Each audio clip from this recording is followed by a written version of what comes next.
Hey guys, welcome to first Java tutorial. I'm Barkın TÜFEKÇİ and I study Istanbul Aydin University.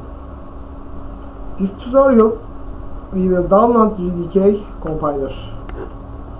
Compiler means transferring the code so you can understand and your computer understand. Just do what I do and you will be able to write a Java program.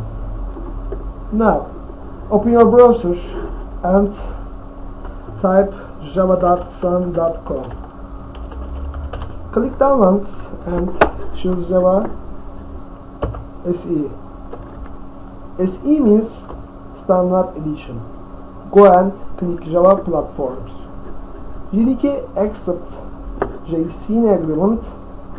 Choose your system. Once download is complete, you will see JDK platform on your desktop. Double click it and install it. See you guys next Java program.